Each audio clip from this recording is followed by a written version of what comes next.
ദൈവികമായി ജീവിക്കുവാൻ ആഗ്രഹിക്കുന്ന വ്യക്തികൾ എപ്പോഴും മറ്റുള്ളവരിൽ നിന്ന് വ്യത്യസ്തത സൂക്ഷിക്കുന്നവരായിരിക്കും. എന്തുകൊണ്ട് നമ്മൾ വ്യത്യസ്തരായിരിക്കണം എന്നുള്ളതിനെക്കുറിച്ച് നമ്മൾ കണ്ടു. ഒന്ന്, നമ്മൾ മുമ്പേ ആരായിരുന്നോ അവരല്ല ഇപ്പോൾ. മുമ്പേ നമ്മൾ ജനമല്ലാത്തവർ, ഇപ്പോൾ ദൈവത്തിൻ്റെ ജനം.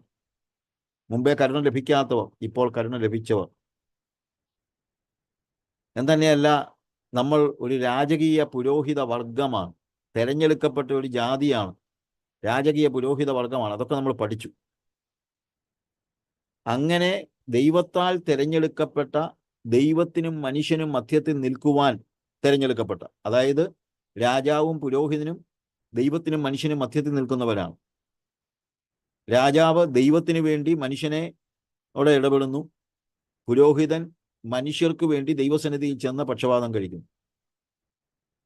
അങ്ങനെ ദൈവത്തിനും മനുഷ്യർക്കും മധ്യത്തിൽ നിൽക്കുവാൻ തിരഞ്ഞെടുക്കപ്പെട്ട, ദൈവത്തിൻ്റെ പ്രതിനിധിയാകുവാൻ തിരഞ്ഞെടുക്കപ്പെട്ട നമ്മൾ ആരാണ് എന്ന് തിരിച്ചറിയുമ്പോൾ നമുക്കൊരിക്കലും സ്വാഭാവികമായി മറ്റുള്ള രീതിയിലേക്ക് പോകുവാൻ കഴിയുകയില്ല എന്നുള്ളത് നമ്മൾ പുതിയ നിയമത്തിൽ നിന്ന് പഠിച്ചു. അങ്ങനെ ദൈവം തിരഞ്ഞെടുത്തതായ ജനങ്ങൾ ആദ്യ കാലഘട്ടം മുതൽ തന്നെ, അതായത് ഉൽപ്പത്തി പുസ്തകത്തിൻ്റെ ആദ്യ അധ്യായങ്ങളിൽ ഹാബേലിൻ്റെയും കയീൻ്റെയും ചരിത്രം പഠിക്കുമ്പോൾ മുതൽ നമ്മൾ മനസ്സിലാക്കുന്നൊരു കാര്യമുണ്ട്. അവരെപ്പോഴും ഡിഫറൻ്റ് ആയിരുന്നു, എപ്പോഴും വ്യത്യസ്തരായിരുന്നു. അവർ വ്യത്യസ്തരാകുവാൻ വിളിക്കപ്പെട്ടവരാണ്. അവർ വ്യത്യസ്തരായിരുന്നു എന്നുള്ളതാണ് നമുക്ക് കാണാനായിട്ട് കഴിയുന്നതായ കാര്യം. അതുകൊണ്ട് അവരുടെ ചരിത്രം നമ്മൾ പഠിക്കുമ്പോൾ, അതുകൊണ്ടാണ് നമ്മൾ പഴയ നിയമത്തിലെ ചില ആളുകളുടെ ചരിത്രങ്ങൾ നമ്മൾ പഠിച്ചത്. ഇന്നും കൂടെ അതിന് കുറച്ച് സമയം നമ്മൾ എടുക്കുന്നു. പിന്നെ നമ്മൾ വീണ്ടും ആദ്യം നമ്മൾ പഠിച്ച പുതിയ നിയമത്തിലെ ആ വേർപാടിൻ്റെ, സെപ്പറേഷൻ്റെ കാര്യങ്ങളെക്കുറിച്ച് നമ്മൾ വീണ്ടും അതിലേക്ക് വരികയാണ്. ഇന്നും നാളെയും കൊണ്ട് നമ്മുടെ ക്ലാസ്സുകൾ അവസാനിക്കുകയാണല്ലോ. ഈ മീറ്റിങ്ങിന് എന്നെ ക്ഷണിച്ച IPCയുടെ ദുബായിലെ എബനേസർ ചർച്ചിലെ എല്ലാവരെയും, പാസ്റ്ററെയും എല്ലാവരെയും ഞാൻ സ്നേഹപൂർവ്വം ഓർക്കുന്നു. വീണ്ടും ഈ 2 ദിവസം കൂടെ കടന്നു വരുന്ന എല്ലാവരും ഏറ്റവും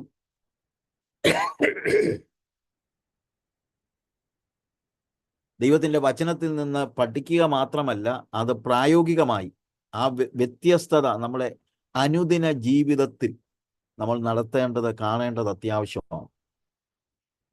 അപ്പോൾ അനുദിന ജീവിതത്തിൽ ഇത് കാണിക്കുന്നില്ലെങ്കിൽ, അങ്ങനെ നമ്മൾ വ്യത്യസ്തരാകുന്നില്ലെങ്കിൽ, നമ്മൾ കേട്ടതുകൊണ്ട് പ്രയോജനമൊന്നും ഉണ്ടാകത്തില്ല. നമ്മൾ മറ്റുള്ളവരെ പോലെ ആകരുത് എന്ന് നമ്മൾ കണ്ടു. ഹാബേൽ കയീനെ പോലെ അല്ലായിരുന്നു, അവൻ വ്യത്യസ്തനായിരുന്നു. ഞാൻ ഇനി വീണ്ടും അതിനെക്കുറിച്ച് പറയുന്നില്ല. അതേപോലെ ഒരു തലമുറയിലെ ഹാനോക്ക് അവൻ്റെ തലമുറയിൽ ദൈവത്തെ പ്രസാദിപ്പിച്ചുകൊണ്ട് ജീവിച്ചു. അവൻ്റെ അതേ തലമുറയിൽപ്പെട്ട ലാമക്ക് ദൈവത്തെക്കുറിച്ച് ഒരു ബോധവുമില്ലാതെ അവൻ പോളിഗാമി തിരഞ്ഞെടുത്ത് 2 ഭാര്യമാരുടെ കൂടെ ജീവിച്ച് മക്കളെ കോമ്പറ്റിറ്റീവായിട്ട് വളർത്തി ലൗകികനായി ജീവിച്ചപ്പോൾ ഹാനോക്ക് ആത്മീകനായി ജീവിച്ചു. ലാമക്ക് തൻ്റെ മക്കളെ കോമ്പറ്റിറ്റീവായിട്ട് വളർത്തിയപ്പോൾ ഹാബേൽ തൻ്റെ മക്കളെ ദൈവഭയത്തിൽ വളർത്തി. അവന് കുടുംബമുണ്ടായിരുന്നു, എന്നിട്ടും അവൻ ദൈവത്തോട് കൂടെ നടന്നു. ദൈവം അവനെ എടുത്തുകൊണ്ടതിനാൽ കാണാതെയായി. അവൻ ദൈവത്തെ പ്രസാദിപ്പിച്ചു എന്ന് അവൻ എടുക്കപ്പെട്ടതിന് മുമ്പേ സാക്ഷ്യം പ്രാപിച്ചു. പിന്നെ ദൈവത്തോടു കൂടെ നടന്ന ആളെ നമ്മൾ കണ്ടതാണ് നോഹ. നോഹയുടെ കാലത്തിലും നമ്മൾ മനസ്സിലാക്കുന്ന കാര്യം, ഏറ്റവും പ്രധാനപ്പെട്ട കാര്യം, അന്ന് ലോകത്തിലുണ്ടായിരുന്ന മുഴുവൻ മനുഷ്യരും ദൈവത്തിന് നേരെ അവരുടെ ആത്മാവിൻ്റെ വാതിലുകൾ കൊട്ടിയടച്ചപ്പോൾ, ദൈവത്തിൻ്റെ ആത്മാവ് മനുഷ്യനോട് സംവദിക്കുവാൻ കഴിയാതെ ഇരുന്ന ഒരു സാഹചര്യത്തിൽ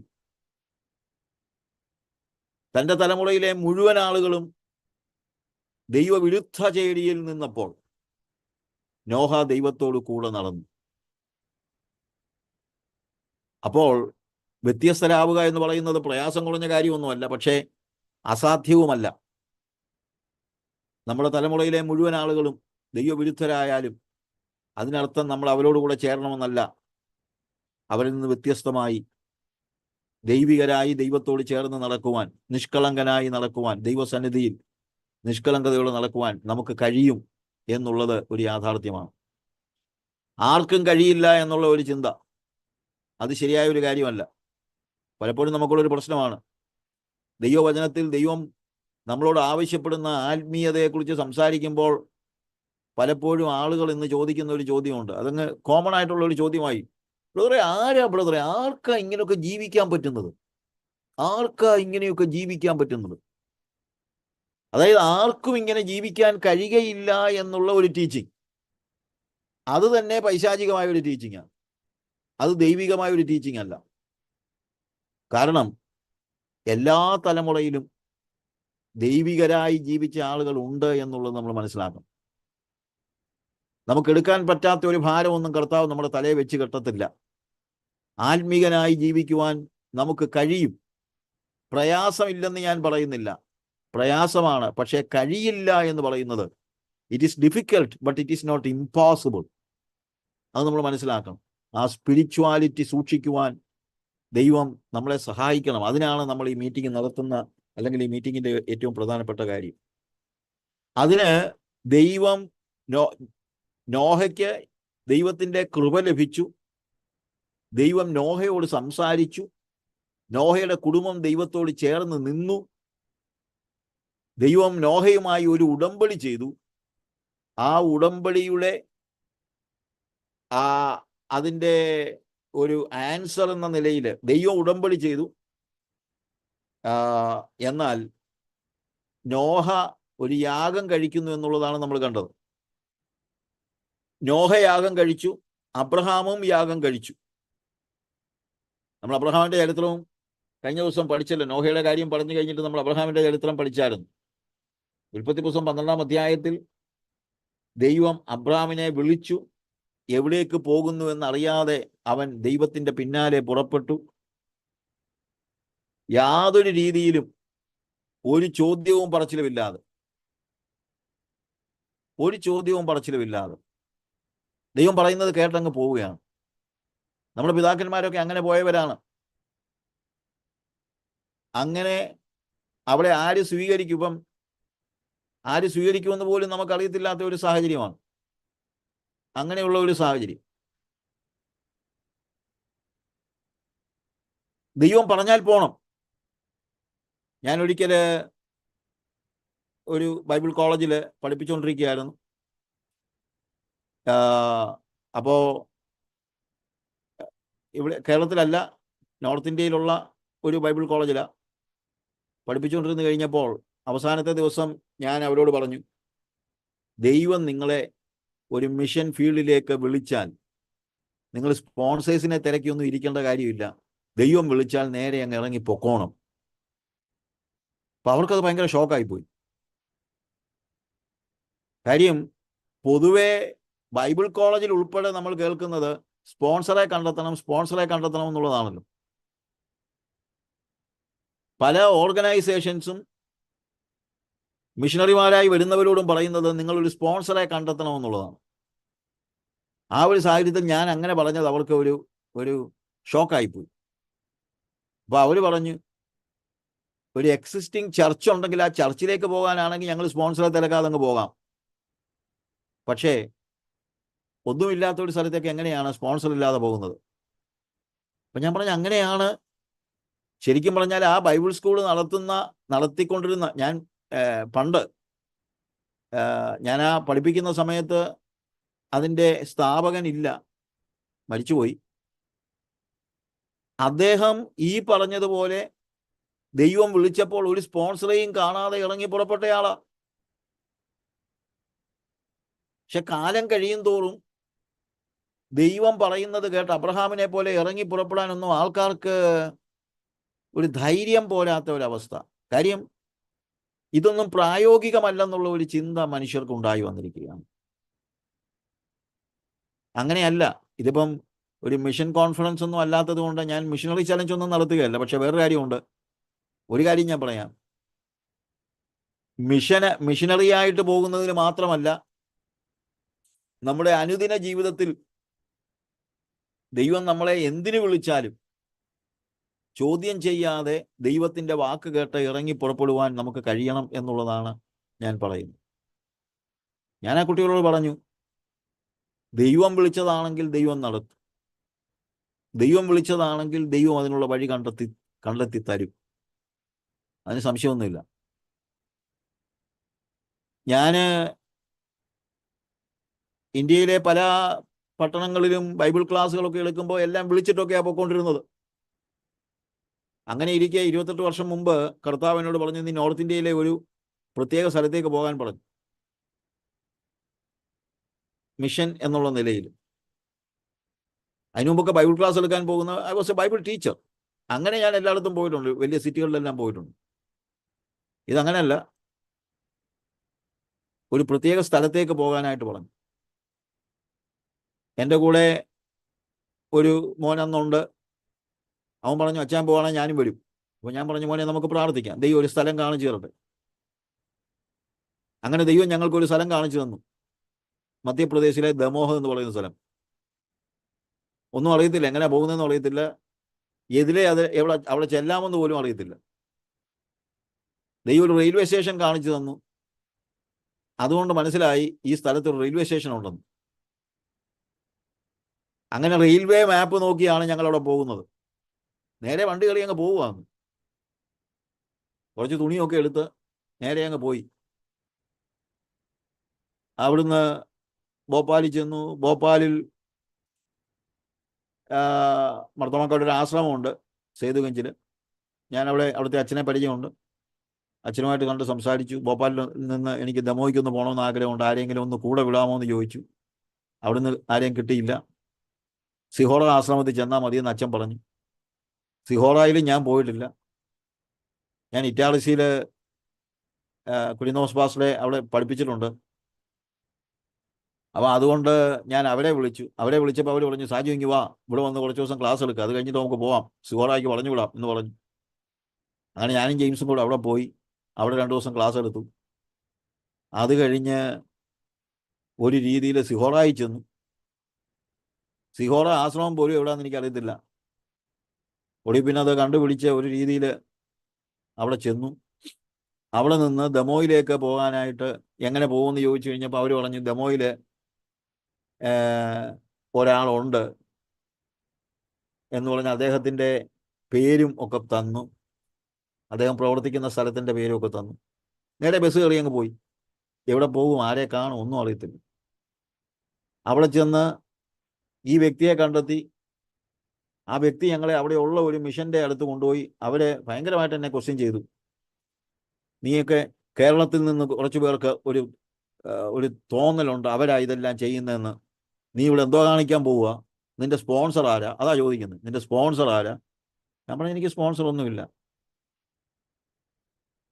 കർത്താവിൻ്റെ ശബ്ദം കേട്ട് ഞാനിങ്ങനെ ഇറങ്ങിയതാ. അതൊക്കെ പറഞ്ഞാൽ അവർക്ക് മനസ്സിലാകൂ. അവർ എവിടെ താമസിക്കാൻ പോകുന്നത്? ഞാൻ പറഞ്ഞു, എനിക്ക് അറിയത്തില്ല, എവിടെങ്കിലും താമസിക്കണം. അപ്പോൾ എന്നെ കൊണ്ടുപോയ ആളുകൾ പറഞ്ഞു, ഇയാളെ ഏതെങ്കിലും ഹോട്ടലിൽ കാണിച്ചു കൊടുക്കാൻ പറഞ്ഞു. അങ്ങനെ ഒരു ലോഡ്ജിൽ പോയി താമസിച്ചു. ലോഡ്ജ് എന്നൊക്കെ പറഞ്ഞാൽ അന്ന് ഒട്ടും ഡെവലപ്ഡ് ആയിട്ടുള്ള ഒരു ടൗൺ ഒന്നും അല്ല ദമോ. ലോഡ്ജിൽ പോയി, വലിയ തമാശയാ. ഞാനും ജെയിംസും കൂടെ ഹോട്ടലിൽ മുറിയെടുത്തു. അവിടെ ചെന്ന് കട്ടിലെ നോക്കിയപ്പം കട്ടിലെ കൂടെ ഒരു പഴുതാര ഓടുന്നു. അപ്പം ഞങ്ങൾ മാനേജറെ വിളിച്ചപ്പോൾ അവർ ചോദിച്ചു, അയാൾ വന്നു. ഞാൻ പറഞ്ഞു, അന്ന് ഹിന്ദിയും അത്ര അറിയത്തൊന്നുമില്ല, ഹിന്ദിയൊന്നും അറിയത്തില്ല. കാട്ടിനേവാല എന്നൊക്കെ പറഞ്ഞൊക്കെ, പഴുതാരയ്ക്ക് പേരെന്തോ എന്നുള്ള അറിയത്തില്ല, കാട്ടിനേവാല, കടിക്കുന്ന സാധനം എന്നൊക്കെ പറഞ്ഞ് അയാളോട് പറഞ്ഞു. അയാൾ ചോദിക്കുക, നിങ്ങൾ എന്നെ കൊച്ചു പിള്ളേരാണോ, അതിനെ തല്ലിക്കൊന്നിട്ട് കിടന്ന് ഉണങ്ങിയ പോലെ, എന്തിനാ എന്നെ വിളിച്ചെന്ന്. അങ്ങനത്തെ സ്ഥലത്താണ് പോയി താമസിച്ചത്. അവിടെ നിന്ന് എങ്ങോട്ട് പോകും ഒന്നും അറിയത്തില്ല. ഇപ്പോൾ ജെയിംസ് ചോദിച്ചു, എവിടെ വെച്ചാൽ പോകുന്നത്, നമ്മൾ ഇവിടെ ടൗണിൽ നിന്ന് എങ്ങോട്ട് പോകും? അപ്പം ഞാൻ പറഞ്ഞു, നമുക്കൊരു കാര്യം ചെയ്യാം, നമുക്ക് ബസ് സ്റ്റാൻഡിൽ പോവാം. ഞങ്ങൾ രാവിലെ ബസ് സ്റ്റാൻഡിൽ പോയി. അപ്പം ആളെ വിളിച്ച് കയറ്റുക ബസ്സേലോട്ട്. അപ്പോൾ അവരിങ്ങനെ വിളിച്ചു പറയുന്നു, ഹട്ട ഹട്ട ഹട്ട ഹട്ട. ഹട്ട എന്ന് പറയുന്ന സ്ഥലമാണെന്ന് മനസ്സിലായി. ഉടനെ ഞാൻ പറഞ്ഞു പോയേക്കാം, അവിടെ ഹട്ടായിക്ക് പോവാം, ജെയിംസിനോട് പറഞ്ഞു. അങ്ങനെ വണ്ടിയെ കയറി ഹട്ടായിക്ക് ടിക്കറ്റ് എടുത്തു. ഹട്ടായിക്ക് പോകുന്ന വഴിക്ക് ഒരു സ്ഥലവും അറിയത്തില്ല, ഒന്നും അറിയത്തില്ല, എവിടെ ഹട്ടാന്നും അറിയത്തില്ല. അപ്പം അങ്ങോട്ട് പോയ വഴിക്ക് ഒരു അമ്പലം കണ്ടു. അമ്പലം കണ്ടപ്പോൾ ഞാൻ പറഞ്ഞു, എടാ ഇതിൻ്റെ പേരാണ് അമ്പലമുക്ക്. അമ്പലമുക്ക് ചുമ്മാ അങ്ങ് പേരിടുക, അല്ലാതെ എന്തോ നമുക്കറിയത്തില്ലല്ലോ. അത് കഴിഞ്ഞൊരു കുളം കണ്ടു. കുളം കണ്ടപ്പോൾ ഞാൻ പറഞ്ഞു, ഇതിൻ്റെ പേരാണ് കുളത്തിപ്പടി. ചുമ്മാ പേരൊക്കെ ഇട്ട് ഞങ്ങൾ ഇങ്ങനെ പോവുക. അവിടെ ഹട്ടായി ചെന്നു. അന്ന് ഞാൻ ജേർണലിസം കഴിഞ്ഞതായിരുന്നത് കൊണ്ട് എനിക്കൊരു പ്രസ് കാർഡ് ഉണ്ടായിരുന്നു. അപ്പോൾ ആ പ്രസ് കാർഡ് കാണിച്ച് ഞാനൊരു അഡ്വക്കേറ്റിനെ കണ്ടു. അയാൾ അവിടുത്തെ MLA അടുത്ത് തന്നെ കൊണ്ടുപോയി. MLA കണ്ടിട്ട് ഞാൻ പറഞ്ഞു, ഒരു വില്ലേജ് എനിക്കൊന്ന് കാണിച്ചു തരണം എന്ന് പറഞ്ഞു. അയാൾ ഒരാളെ പറഞ്ഞു വിട്ടു. ഹട്ടായിലെ ബോറി എന്ന് പറയുന്ന ഒരു വില്ലേജിൽ അവിടെ ചെന്ന് വില്ലേജേഴ്സിനെയൊക്കെ ഒന്ന് കാണാൻ വേണ്ടി ഞാൻ പോയത്. അവിടെ പോയി അവരുമായിട്ട് സംസാരിച്ചു. അന്നേരം മനസ്സിലാകുന്നത് ഇതിന് ചുറ്റുമുള്ള 200 ഗ്രാമങ്ങളിൽ ഒരു ക്രിസ്ത്യാനി പോലും ഇല്ല. ഈ ഹട്ടായിക്ക് ചുറ്റുമുള്ള 200 വില്ലേജുകളിൽ ഒരു കത്തോലിക്കർ ഉൾപ്പെടെയുള്ള ഒരു ക്രിസ്ത്യാനി പോലും ഇല്ല. അപ്പോൾ ഞാൻ ജെയിംസിനോട് പറഞ്ഞു, മോനെ ഒന്നും പേടിക്കണ്ട, ദൈവം നമ്മളെ ഇങ്ങോട്ട് പറഞ്ഞു വിട്ടിരിക്കുകയാണ്. നമുക്ക് ഈ ദമോ ജില്ലയിൽ തന്നെ പ്രവർത്തനം നടത്താം. കർത്താവ് നമ്മളെ ഇവിടെ വിട്ടിരിക്കുകയാണ്. ഞങ്ങൾ തിരിച്ച് ദമോയിൽ പോയി. ഞങ്ങൾക്ക് ആ ഹോട്ടലിലേക്ക് കാണിച്ചു തന്ന ആ സഹോദരനെ കണ്ട് ഞങ്ങൾ പറഞ്ഞു, ഹോട്ടലിൽ നിന്ന് താമസിക്കാൻ പറ്റത്തില്ല, ഞങ്ങൾക്കൊരു വീട് വാടകയ്ക്ക് എടുത്ത് തരണം എന്ന് പറഞ്ഞ് അദ്ദേഹത്തിൻ്റെ സഹായത്തോടെ ഒരു വീട് വാടകയ്ക്ക് എടുത്തു. അവിടെ താമസിക്കാൻ തുടങ്ങി, ഒരു പ്രവർത്തനം തുടങ്ങി. 28 വർഷം മുമ്പത്തെ കാര്യം ഞാൻ പറയുന്നത്. ഇന്ന് ഈ ദമോയിലും കേരളത്തിൻ്റെ 12 ജില്ലകളിലും നമുക്ക് പ്രവർത്തനങ്ങളുണ്ട്. ഓരോരുത്തരായിട്ട് വന്നതാണ്. എല്ലാം ഇതുപോലെ ദൈവവിളി കേട്ട് വന്ന ആളുകളാണ്. നമ്മളാരെയും പോയി വിളിച്ചതോ അല്ലെങ്കിൽ എന്തുവാണ് പണം ഓഫർ ചെയ്തോ ഒന്നും വന്നവരല്ല. എല്ലാം കർത്താവിനെ കണ്ടിറങ്ങിയവരാണ്. എന്ന് തന്നെയല്ല, ഏറ്റവും വലിയ അത്ഭുതം എന്ന് പറയുന്നത്, ഞങ്ങൾ ആദ്യം കാലി ചവിട്ടിയ ബോറി എന്ന് പറയുന്ന വില്ലേജിൽ ഇന്ന് ദൈവത്തെ ആരാധിക്കുന്ന ഒരു സഭയുണ്ട്. ഹല്ലേലൂയ. അവിടെ നമ്മളൊരു സ്ഥലം വാങ്ങിച്ചു, സഭാ ഹോള് പണിതു. അതൊക്കെ പിന്നെ, അന്നൊന്നും അല്ല. ഒന്നും അറിയാൻ വയ്യാതെ കർത്താവ് പറഞ്ഞു, ഇറങ്ങി പുറപ്പെട്ടു. കർത്താവ് പറയുന്നത് കേട്ടിറങ്ങി പുറപ്പെട്ടാൽ കർത്താവ് തീർച്ചയായും സഹായിക്കും. 2008 ഒറീസായിൽ നമ്മളെ ഒരു ചർച്ചുണ്ട്. ഒറീസായിൽ, നമുക്ക് ഒറീസായിലും ഛത്തീസ്ഗഡിലും എല്ലായിടത്തും പ്രവർത്തനങ്ങളുണ്ട്. ആ ഒറീസായിലെ ചർച്ചിൻ്റെ അവിടെ പോയി കർത്താവിനോട് പറഞ്ഞു, പ്രാർത്ഥിക്കാൻ പറഞ്ഞു. ഞാൻ ഏകദേശം 2 മാസം അവിടെ താമസിച്ചു. അന്ന് അവിടെ ഇലക്ട്രിസിറ്റി ഇല്ല, ഫോണ് എല്ലായിടത്തും കിട്ടത്തില്ല. അങ്ങനെയുള്ള ഒരു സ്ഥലമായിരുന്നു. ഇപ്പം അവിടെ ഇലക്ട്രിസിറ്റി ഒക്കെ ഉണ്ട്, ഇപ്പം കുഴപ്പമൊന്നുമില്ല. ഇപ്പം എല്ലാം ഒത്തിരി ഡെവലപ്ഡ് ആയി. ഞാൻ ചെന്ന 2008 കാര്യം ഞാൻ പറഞ്ഞത്. നമ്മൾ താമസിക്കുന്ന നമ്മുടെ ഹോളിൻ്റെ അവിടെ ഇലക്ട്രിസിറ്റി ഇല്ലായിരുന്നു. അവിടെ നമ്മൾ കുറച്ച് സ്ഥലം വാങ്ങിച്ചിരുന്നു. ആ സ്ഥലം വാങ്ങിച്ച് അവിടെയാണ് നമ്മൾ ചെറിയ ഹോളും ഒക്കെ പണിതത്. അപ്പോൾ അവിടെ താമസിച്ച് പ്രാർത്ഥിച്ച് 2 മാസം ഞാൻ പ്രാർത്ഥനയിൽ സമയം ചെലവഴിച്ചു. അവിടെ വെച്ചാണ് കർത്താവിനോട് ആഫ്രിക്കയ്ക്ക് പോകാൻ പറയുന്നത്. ആഫ്രിക്കയിൽ എങ്ങോട്ട് പോകണമെന്നൊന്നും കർത്താവ് പറഞ്ഞില്ല. ഞാൻ നിന്നെ കാണിപ്പാനിരിക്കുന്ന ദേശം കണ്ടിട്ടല്ല ഇറങ്ങി പുറപ്പെട്ടത്, കാണിപ്പാനിരിക്കുന്ന ദേശത്തേക്ക് എന്ന് പറഞ്ഞതുപോലെ. ആഫ്രിക്കയിൽ എങ്ങോട്ട് പോകണമെന്ന് പോലും അറിയാൻ വയ്യാതെ, ശരിക്കും പറഞ്ഞു കഴിഞ്ഞാൽ ആഫ്രിക്കയിൽ എങ്ങോട്ടാ, ഏത് കൺട്രി എന്ന് പോലും അറിയത്തില്ല. 55 രാജ്യങ്ങളുണ്ട് അവിടെ. അപ്പം ഞാൻ എൻ്റെ സുഹൃത്തും ജെസിയുടെ കസിനും ഒക്കെയാണ് ഡോക്ടർ സിനി ജോയ്സ് മാത്യു. സിനിയെ കണ്ടു കഴിഞ്ഞപ്പോൾ ഞാൻ ചോദിച്ചു, മോനെ ദൈവം എന്നോട് പറഞ്ഞ് ആഫ്രിക്കയ്ക്ക് പോകാൻ. ആഫ്രിക്കയ്ക്ക് എങ്ങനെയാണ് വിസ കിട്ടുന്നതെന്ന് ചോദിച്ചു. ആഫ്രിക്കയ്ക്ക് വിസ കിട്ടുന്ന കാര്യം ഇല്ലല്ലോ. കാര്യം എന്ന് വെച്ച് കഴിഞ്ഞാൽ ആഫ്രിക്ക ഒരു രാജ്യമല്ല. അവൻ എന്നോട് പറഞ്ഞു, അച്ഛാ ആഫ്രിക്കയ്ക്ക് പോകാൻ കർത്താവ് പറഞ്ഞു. പിന്നെ പറഞ്ഞു, യെസ്, ഞാൻ ആഫ്രിക്കയിൽ ഒരു കമ്പനിക്ക് കൺസൾട്ടൻസി കൊടുക്കുന്നുണ്ട്, ഒരു ഫ്രഞ്ച് കമ്പനി. ഞാൻ അവരുടെ വിസ ഒപ്പിച്ചു തരാം. ഇപ്പോൾ ദൈവം ഓരോ വഴി ഒരുക്കുന്നതാണ്. അങ്ങനെയാണ് ഞാൻ മൊസാംബിക്കിൽ പോകുന്നത് 15 വർഷം മുമ്പ്. ഞാൻ പറഞ്ഞത് മറ്റൊന്നുമല്ല, നമ്മൾ ദൈവസന്നിധിയിൽ അബ്രഹാമിനെ പോലെ കർത്താവിൻ്റെ വിളി കേട്ടിറങ്ങിയാൽ കർത്താവ് നമ്മളെ പുലർത്തും, ഒരു സംശയവുമില്ല. ആഫ്രിക്കക്കാരനായ ഒരാളെ പോലും അറിയാൻ വയ്യാതെ ഞാനവിടെ പോയതാണ്. എന്നാൽ ഇന്ന് നമ്മൾ ചെല്ലുന്നത് നോക്കിയിരിക്കുന്ന അനേകരെ കർത്താവ് അവിടെ ഒരുക്കിയിട്ടുണ്ട്. ഇന്നിപ്പോൾ അങ്ങനത്തെ പ്രയാസമൊന്നുമില്ല. ഇന്നിപ്പോൾ എയർപോർട്ടിൽ ചെന്നാൽ എയർപോർട്ടിൽ നമ്മൾ റിസീവ് ചെയ്യാൻ ആളുണ്ട്. അന്ന് അങ്ങനൊന്നും ഇല്ലായിരുന്നു. ഞാൻ പറഞ്ഞത്, പ്രിയമുള്ളവരെ, കർത്താവിൻ്റെ ശബ്ദം കേട്ട് ഇറങ്ങിയാൽ വ്യത്യസ്തരായി ജീവിക്കുവാൻ കർത്താവ് നമ്മളിൽ നിന്ന് പ്രതീക്ഷിക്കുന്നു. അബ്രഹാം ലോത്തിൽ നിന്ന് വ്യത്യസ്തനായിരുന്നു എന്നുള്ളതാണ് നമ്മൾ മനസ്സിലാക്കുന്നത്. അബ്രഹാം ദൈവത്തെ കണ്ടിറങ്ങി.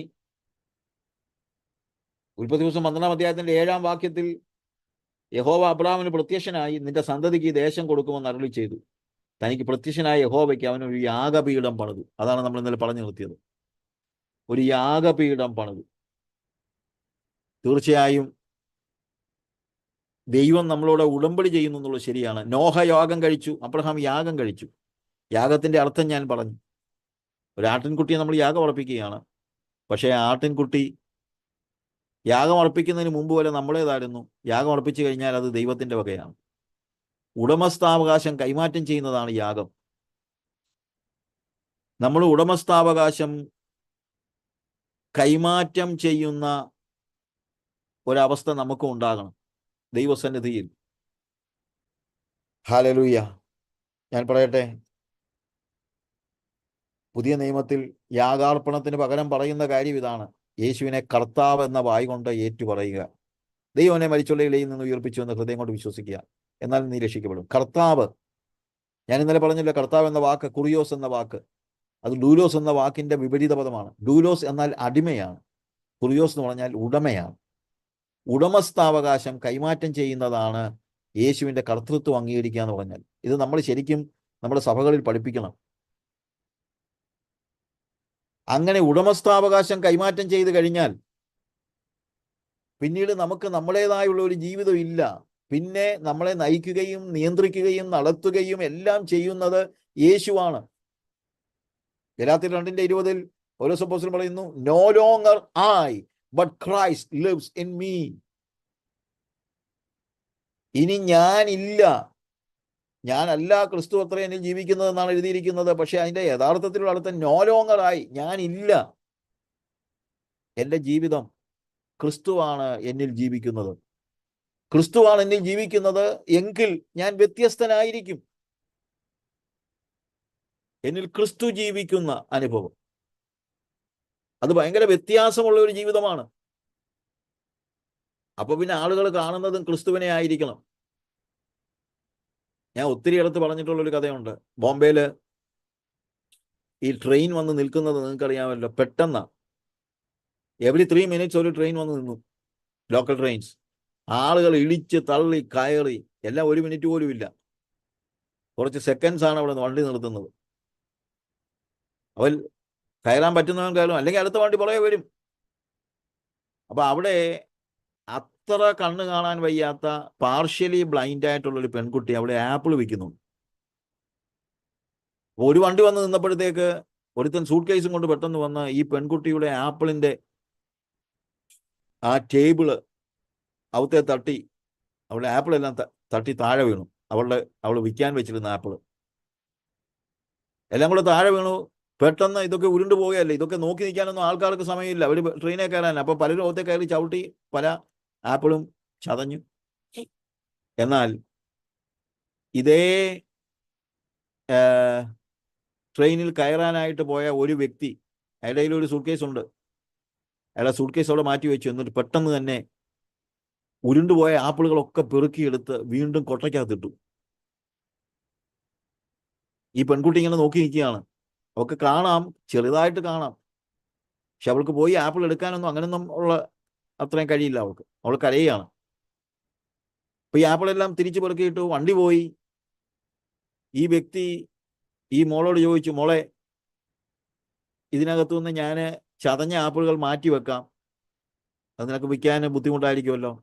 നല്ല ആപ്പിളുകളൊക്കെ ഞാൻ പെറുക്കി അടുക്കി വെക്കാം എന്ന് പറഞ്ഞ് അയാൾ അവിടെ നിന്ന് നല്ല ആപ്പിളുകളെല്ലാം അടുക്കി വെച്ചു, ചതഞ്ഞ ആപ്പിളുകൾ മാറ്റി വെച്ചു. അപ്പൊ അവൾക്ക് ഭയങ്കര നഷ്ടം ഉണ്ടാവുകയാണ്. ഉടനെ ഈ വ്യക്തി പറഞ്ഞു, മോളെ, ഞാൻ കുറച്ച് ആപ്പിൾ വാങ്ങിക്കണമെന്ന് ചിന്തിച്ചിരിക്കുകയായിരുന്നു. പക്ഷെ എനിക്ക് ജ്യൂസ് അടിക്കാനാണ്, അതുകൊണ്ട് നല്ല ആപ്പിളുകൾ വേണമെന്നില്ല, ചതഞ്ഞ ആപ്പിൾ ആണെങ്കിലും കുഴപ്പമില്ല, അതുകൊണ്ട് ഈ ചതഞ്ഞ ആപ്പിളുകൾ ഞാൻ വാങ്ങിച്ചോളാം. അവൾ ചോദിച്ചു, ആപ്പിളിന് എന്നാ വിലയ്ക്കാണ് നീ വിൽക്കുന്നത്? ഉടനെ പറഞ്ഞു, കിലോയ്ക്ക് 100 രൂപ അങ്കിൾ. ഉടനെ അദ്ദേഹം പറഞ്ഞു, ഈ ചതഞ്ഞ ആപ്പിളുകൾ തൂക്കാം, ബാക്കി എല്ലാ ആപ്പിളും നിനക്ക് വിൽക്കാം, ഒരു കുഴപ്പമില്ല, അത് നഷ്ടമില്ല. ഈ ചതഞ്ഞ ആപ്പിള് തൂക്കി നോക്കിയപ്പോൾ 5 കിലോ ഉണ്ട്. അയാളെ 5 കിലോ ആപ്പിൾ വാങ്ങിച്ചിട്ട് 500 രൂപ എടുത്ത് ഈ പെൺകുട്ടിയുടെ കൈ കൊടുത്തു, മുഴുവൻ വിലയും. എന്നിട്ട് പറഞ്ഞു, മോളെ ഞാൻ പൊക്കോട്ടെ, നിനക്ക് പ്രശ്നമൊന്നുമില്ല, ഈ ആപ്പിൾ ഞാൻ എടുത്തോളാം, ബാക്കിയുള്ള ആപ്പിളൊക്കെ നിനക്ക് വിൽക്കാൻ പറ്റും എന്ന് പറഞ്ഞു. ഇയാൾ നടന്നു പോയപ്പോൾ ഈ പെൺകുട്ടി പറഞ്ഞു, അങ്കിൾ ഒന്ന് നിൽക്കണേ. ഉടനെ ചോദിച്ചു, എന്താ മോളെ? ഞാനൊരു ചോദ്യം ചോദിച്ചോട്ടെ? ചോദിച്ചോളൂ മോളെ. അവള് ചോദിച്ചു, ഞാൻ ചോദിച്ചോട്ടെ അങ്കിൾ, അങ്ങ് യേശു ആണോ? അങ്കിൾ, അങ്ങ് യേശു ആണോ? ഉടനെ ഈ വ്യക്തി ചിരിച്ചോണ്ട് ചോദിച്ചു, എന്താ മോളെ അങ്ങനെ ചോദിക്കാൻ കാര്യം? യേശു ആണോ എന്നൊക്കെ ചോദിക്കാൻ കാര്യം? ഉടനെ പറഞ്ഞു, അങ്കിൾ, എൻ്റെ അമ്മ എന്നോട് പറഞ്ഞിട്ടുണ്ട്, നിന്റെ പ്രതിസന്ധിയുടെ സമയത്ത് നീ യേശുവിനെ വിളിച്ച് പ്രാർത്ഥിച്ചാൽ യേശു വന്ന് നിന്നെ സഹായിക്കുമെന്ന്. അങ്ങ് യേശു ആണോ? പ്രിയമുള്ളവരെ, യേശു ആണ് എന്നിൽ ജീവിക്കുന്നതെങ്കിൽ ഞാൻ വ്യത്യസ്തനായിരിക്കും. ഈ വ്യക്തി മറ്റുള്ളവരിൽ നിന്ന് വ്യത്യസ്തനായത് യേശു അയാളിൽ ജീവിച്ചത് കൊണ്ടാണ്. ഇതുപോലെ ആരെങ്കിലും ഒരാൾ നമ്മളോട് ജീവിതത്തിൽ ചോദിച്ചായിരുന്നെങ്കിൽ എന്ന് ഞാൻ പലപ്പോഴും ആലോചിച്ചിട്ടുണ്ട്. Are you Jesus? അത് ചോദിക്കാൻ കഴിയണമെങ്കിൽ യേശു എന്നിൽ ജീവിക്കണം. യേശു എന്നിൽ ജീവിക്കുകയാണെങ്കിൽ ഞാൻ മറ്റുള്ളവരിൽ നിന്ന് വ്യത്യസ്തനായിരിക്കും എന്നുള്ളത് സംശയമില്ലാത്ത കാര്യമാണ്. അബ്രഹാമിന്റെ കാര്യത്തിൽ അബ്രഹാം ഉടമസ്ഥാവകാശം ദൈവത്തിന് വിട്ടുകൊടുത്തു. പ്രിയമുള്ളവരെ, നമ്മുടെ ഉടമസ്ഥാവകാശം നമ്മൾ ദൈവത്തിന് വിട്ടുകൊടുത്താൽ പിന്നീട് നമ്മളല്ല ജീവിക്കുന്നത്, യേശുവാണ് നമ്മിൽ ജീവിക്കുന്നത് എന്ന് നമ്മൾ മനസ്സിലാക്കാൻ കഴിയും. അതാണ് വ്യത്യസ്തതയുടെ അടയാളം. അങ്ങനെയാണ് നമ്മൾ വ്യത്യസ്തരാകുന്നത്. നമ്മിലൂടെ യേശു ജീവിക്കുമ്പോൾ നമ്മൾ മറ്റുള്ളവരെ പോലെ ആവുകയില്ല. അവിടെ നമ്മൾ 7-12 ഉൽപ്പത്തി 12:7 യഹോവ അബ്രഹാമിന് പ്രത്യക്ഷനായി, നിന്റെ സന്തതിക്ക് ഞാൻ ഈ ദേശം കൊടുക്കുന്നു അരുളി ചെയ്തു. തനിക്ക് പ്രത്യക്ഷനായ യഹോവയ്ക്ക് അവനൊരു യാഗപീഠം പണിതു.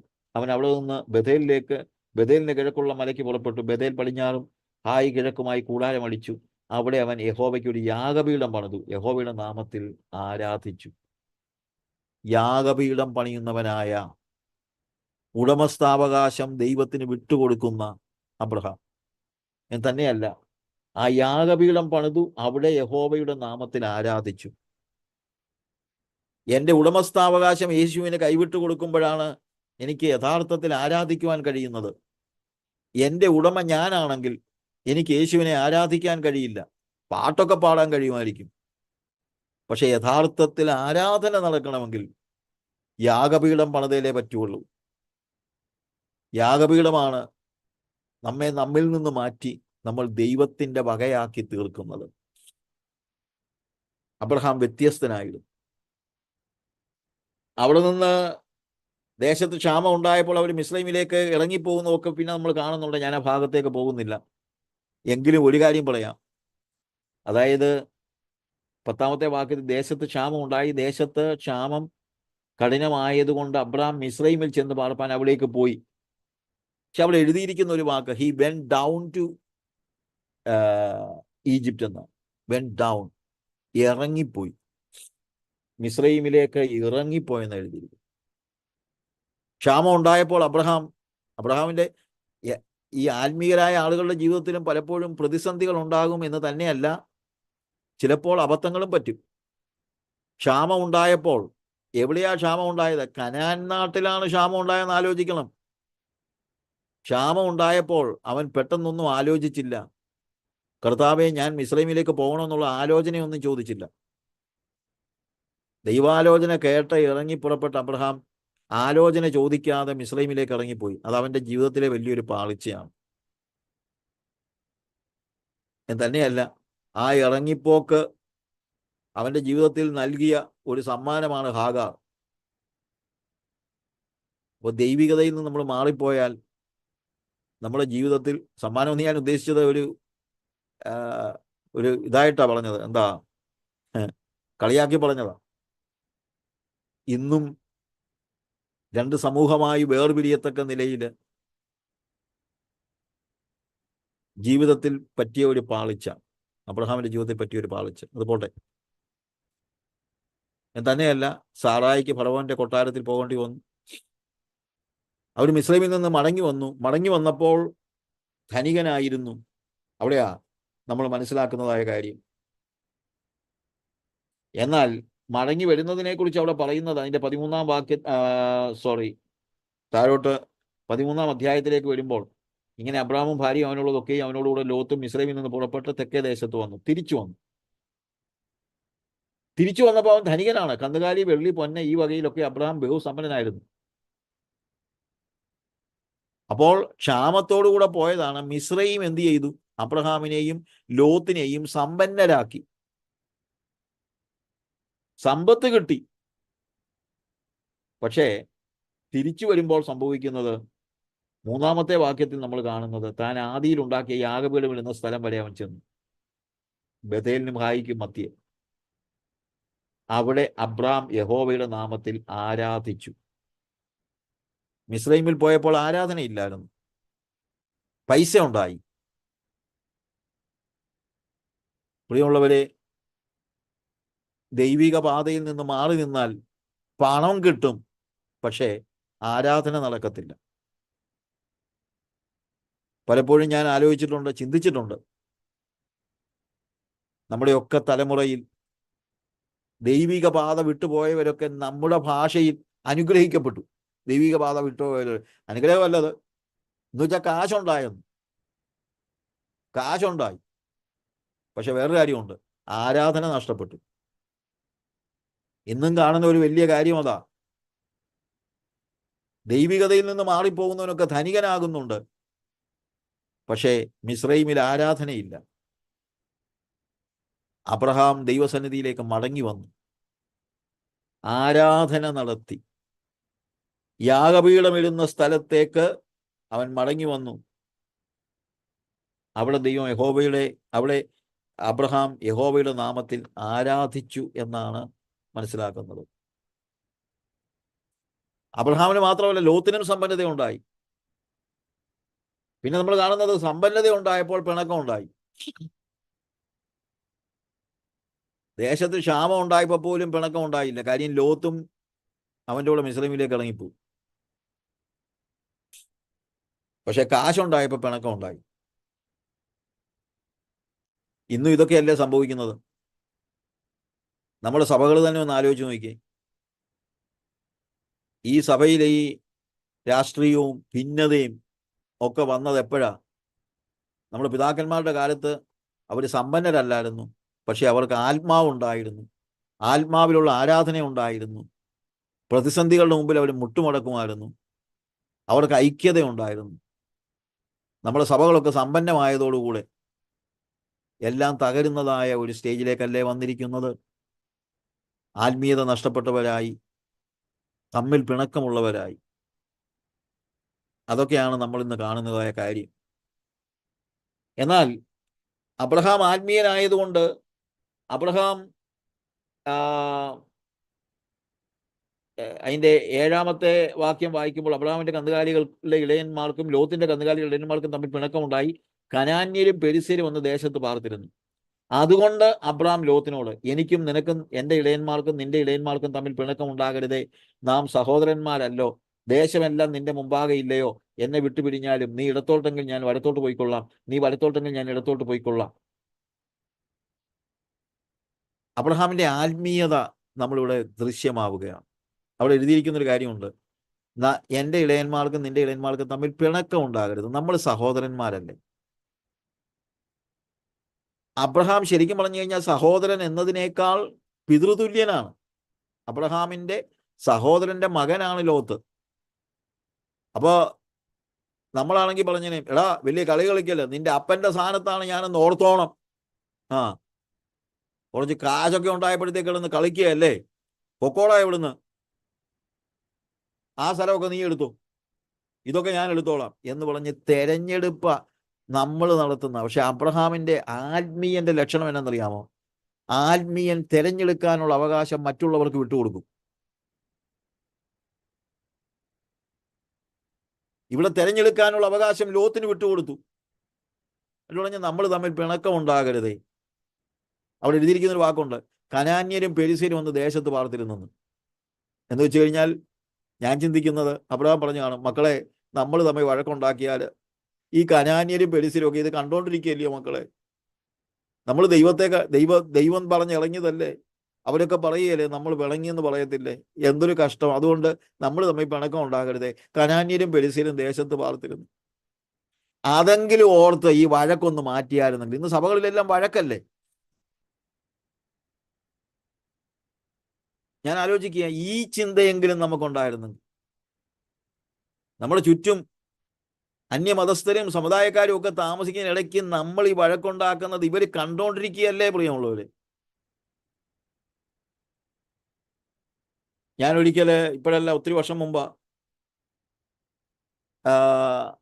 എൻ്റെ ഒരു സുഹൃത്ത്, ഒരു പാസ്റ്ററുടെ ഭാര്യ, അവൾക്ക് ക്യാൻസർ വന്നു.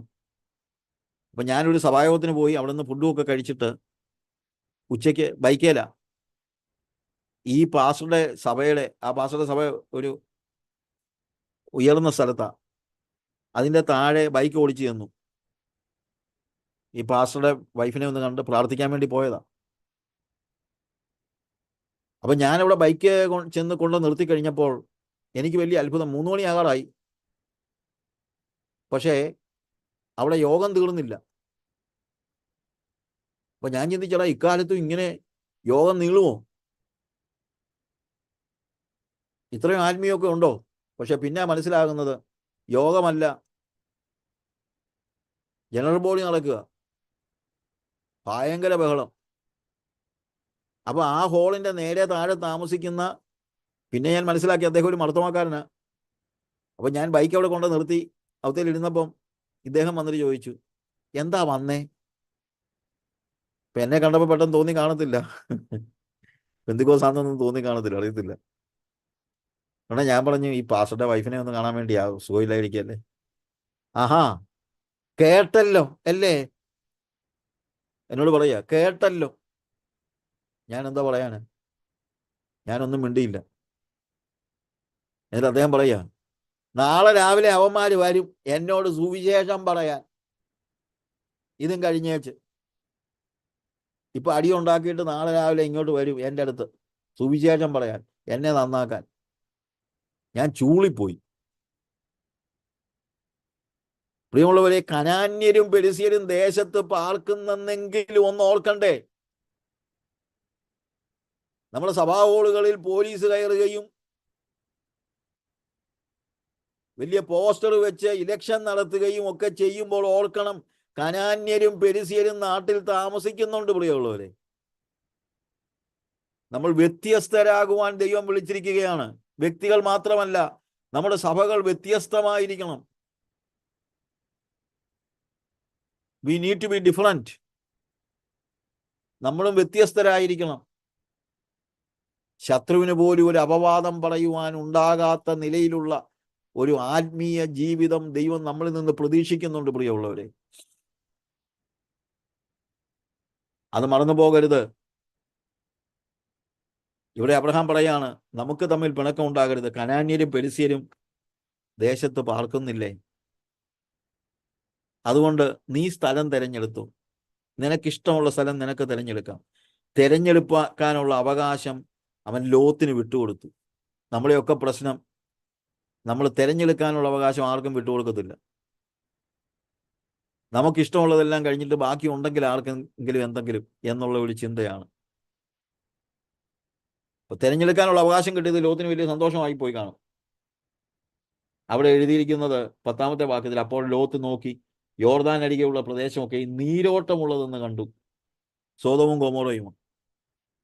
അവൻ നോക്കി തെരഞ്ഞെടുത്തു. നോക്കി. യെസ്, അതാ നമ്മൾ മനസ്സിലാക്കുന്നത്. പലപ്പോഴും നമ്മുടെ കാഴ്ചയുടെ ലോകത്തിലാണ് നമ്മൾ അനാത്മികൻ ജീവിക്കുന്നത്.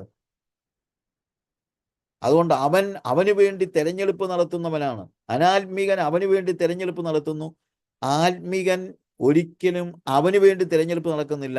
തെരഞ്ഞെടുക്കാനുള്ള അവകാശം അവൻ ആത്മികന് മാത്രമല്ല, ചിലപ്പോൾ അനാത്മികന് പോലും വിട്ടുകൊടുക്കും. കൊണ്ടുപോകട്ടെന്നേ, അവന് ഇഷ്ടമുള്ളത് അവൻ കൊണ്ടുപോയിക്കോട്ടെ. കൊണ്ടുപോകുന്നെങ്കിൽ കൊണ്ടുപോട്ടെ. അങ്ങനെയൊക്കെയാണ് നമ്മുടെ പിതാക്കന്മാർ ചിന്തിച്ചിരുന്നത്. ആരെങ്കിലും കൊണ്ടുപോകുന്നെങ്കിൽ കൊണ്ടുപോട്ടെ. വസ്തുക്കളുടെ അപഹാരം സന്തോഷത്തോടെ സഹിച്ചു. ഇതൊക്കെ ഇന്ന് പറഞ്ഞു കഴിഞ്ഞാൽ അത് അങ്ങനെ നടക്കുമോ ബ്രദറെ എന്ന് പോലും സംശയം ഉണ്ടാകും. മധ്യപ്രദേശിൽ ദമോഹൻ അടുത്തുള്ള ഒരു സ്ഥലത്ത് നമുക്ക് കുറച്ച് സ്ഥലമുണ്ടായിരുന്നു. ഒരുത്തൻ കയറി നമ്മുടെ സ്ഥലത്തിൻ്റെ അകത്ത് കയറ്റി ഒരു വീട് പണിയാനായിട്ട് സ്ഥലം കബ്ജ ചെയ്യാന്ന് പറയുമല്ലോ. ചുമ്മാ അവന് അപ്പം നമ്മളവിടെ താമസമില്ല, വസ്തു വാങ്ങിച്ചതേ ഉള്ളൂ. കബ്ജ ചെയ്തു, അവന് സ്ഥലം പിടിച്ചെടുത്തു. അപ്പോൾ ആ ആൾക്കാർ നമ്മളെ അറിയിച്ചു. അപ്പം നമ്മളെ അവിടുത്തെ മിഷൻ്റെ ലീഡർ അവിടെ ചെന്നു. അവിടെ ചെന്നപ്പോൾ നാട്ടുകാരെല്ലാം നോക്കിയിരിക്കുക. ഇപ്പം അടിയുണ്ടാകും, ഇപ്പം ബഹളം ഉണ്ടാകും, ഇപ്പം പോലീസ് വരും എന്നൊക്കെ ചിന്തിച്ചിരിക്കുക. അപ്പം നമ്മുടെ മിഷൻ്റെ ലീഡർ അവിടെ ചെന്ന് കഴിഞ്ഞിട്ട് ഇവൻ്റെ അടുത്ത് ചെന്ന് തോളെ കൈയിട്ട് സ്നേഹത്തോടെ വിളിച്ചിട്ട് ചോദിച്ചു, സഹോദര, എന്തൊക്കെയുണ്ട് വിശേഷം? നീ ഇവിടെ ഒരു വീട് പണിയാൻ വേണ്ടി സ്ഥലം നോക്കിയെന്നൊക്കെ പറഞ്ഞല്ലോ, വളരെ സന്തോഷം. ഞങ്ങൾക്കൊരു അയൽവക്കം ഇല്ലാതിരിക്കുകയായിരുന്നു. നിനക്ക് ഏത് സ്ഥലമാണ് വേണ്ടേ?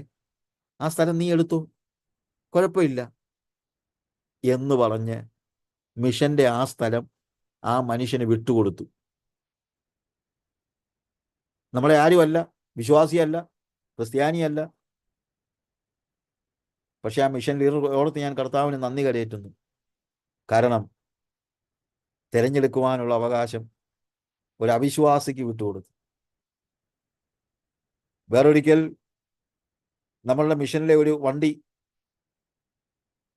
അവിടെ നേരത്തെയൊക്കെ വന്നുകൊണ്ടിരുന്ന ഒരു പയ്യൻ, അവൻ ആ വണ്ടി കൊണ്ടങ്ങ് പോയി. അപ്പോൾ മിഷണറി എന്നെ വിളിച്ചു പറഞ്ഞു, അച്ഛാ, അവൻ അവിടുത്തുകാരനാ, ലോക്കലാ, അവൻ വണ്ടിയും കൊണ്ട് പോയി, നമ്മൾ എന്താ ചെയ്യേണ്ടത്? എന്നെ പറഞ്ഞു, നമ്മൾ എന്തോ ചെയ്യാന്, പോലീസിൽ പറയണ്ടേ? ഞാൻ പറഞ്ഞു, ഇതാണോ ഞാൻ നിന്നെ പഠിപ്പിച്ചേ? വേണ്ട, അവനെ വിളിക്ക്. അവൻ വിളിച്ചാലും വണ്ടി കൊണ്ട് തരത്തില്ല അച്ഛാ. ഞാൻ പറഞ്ഞു, വണ്ടി തിരിച്ചു കൊണ്ട് തരാനല്ല വിളിക്കാൻ പറഞ്ഞത്. എന്നോട് ചോദിച്ചു, പിന്നെന്തിനാ വിളിക്കാൻ പറഞ്ഞു? ഞാൻ പറഞ്ഞു, അവനോട് പറ, മോനെ, നിനക്ക് വണ്ടി വേണോ? നീ എടുത്തോ. എന്നിട്ട് പറ, വണ്ടി ഇപ്പം നിന്റെ പേരിലല്ലല്ലോ, നിന്റെ പേരിലല്ലാത്ത വണ്ടിയും കൊണ്ട് പോയാൽ ചിലപ്പോൾ പോലീസ് പിടിക്കും. അതുകൊണ്ടൊരു കാര്യം ചെയ്യാം, നീ എത്രയും പെട്ടെന്ന് വന്ന് വണ്ടി നിന്റെ പേരിലാക്കി നീ കൊണ്ടുപോയിക്കോളാൻ പറഞ്ഞു. ആണോ അച്ഛാ, അങ്ങനെ പറയണോ? ഞാൻ പറഞ്ഞു, അങ്ങനെ പറയണം. ആ പയ്യനെ വിളിച്ചു, അവൻ വന്നു, വണ്ടി അവൻ്റെ പേരിലാക്കി, അവൻ കൊണ്ടുപോവുകയും ചെയ്തു. കൊണ്ടുപോട്ടെന്നേ, ഒരു വണ്ടിയല്ല ഉള്ളൂ, കൊണ്ടുപോട്ടെ. അബ്രഹാം അങ്ങനെയാ ചിന്തിച്ചത്, കൊണ്ടുപോക്കോട്ടെ. അബ്രഹാം പറഞ്ഞില്ല, നീ ഓർത്തോണം, അപ്പനില്ലാത്ത ചെറുക്കനാണല്ലോ എന്ന് വെച്ചുകൊണ്ട് ഞാൻ കൂടെ കൊണ്ടുവന്നതാ, നീ എനിക്കിട്ട് പാര പണിയല്ലേ എന്നൊന്നും ചോദിച്ചില്ല. നമ്മൾ വ്യത്യസ്തരായിരിക്കണം.